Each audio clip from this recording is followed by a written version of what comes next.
to Crowdworking. I'm at PCM Creative. I'm at Phil Campbell. And I'm going to start with a statement. Jack Conti says he's earning over $60,000 a year making music videos for his YouTube channel. And awesome. He wants to help other artists to do the same. That's awesome. That's a big shift, isn't it, though, if you think about it? That is somebody at home making videos, music videos. He's obviously got the kit to go and do it. $60,000, 45 grand. That's a pretty good job. I mean, normally you would have to, you know, go to university, college, all these kind of different things. And yet what he's doing is he's created a niche that people want to tap into. I mean, this is tapping into an audience, isn't it? I mean, this is the ultimate fan base. So, and just asking your fan base. So launched in May, his crowdfunding platform Patreon. That's how I think we're pronouncing it. Aims to get YouTube personalities get paid for the things they make, great and small. Unlike Kickstarter, where backers contribute towards one-time payout for a single project, Patreon asks viewers to pledge a dollar amount for each video produced by the artist they support. Basically, Conti says in an interview with Quartz, we're using Quartz a lot actually at the moment, good time. I'm a constant creator myself, and I want to release a set of remixes over the next year. I didn't need a big chunk of money up front because it wasn't for one project, but for a bunch of little things. Conte hopes to address what he feels is the lag between why art is made and the way it is paid for. The top 2,000 YouTube channels, he says, have at least 200,000 subscribers each, but the number of views only generates $100 in ad revenue for the artist. So it's an additional revenue stream for content creators who are very arty in the way that they go about their sort of content creation. It's not a regimented commercial offering. They're not getting paid monthly. They're probably having to have a part-time job to do this stuff.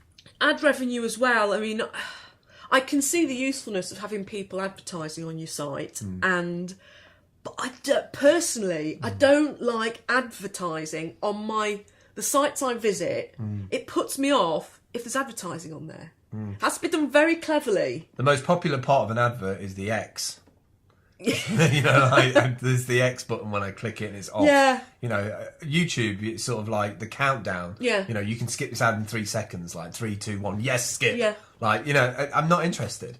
And I know we need a model, but like commercial need to start thinking, realising that what ambassadors and brand ambassadors and people who get into positions of power is because lots of people are listening to that person because they trust that person's judgment.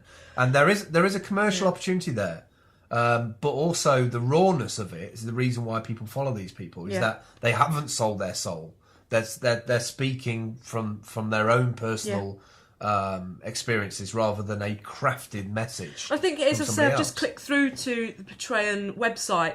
Live your passion, empowering a new generation of content creators.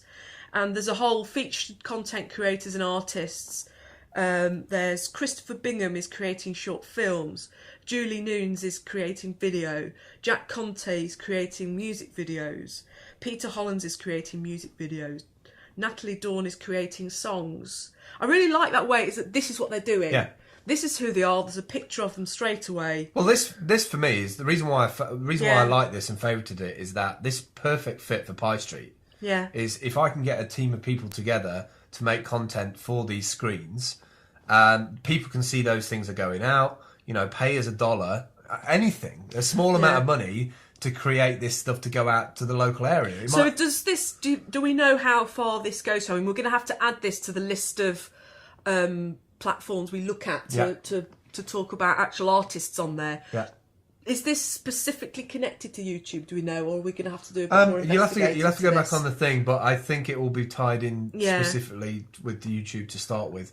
From the sign up, it did want URLs to content that was already on YouTube, but there's no reason why it can't be expanded. It says, look, YouTubers get YouTube as a regular paycheck. So it is people who are already on YouTube making content. YouTube has become one of the sort of dropping and especially, you know, when we've had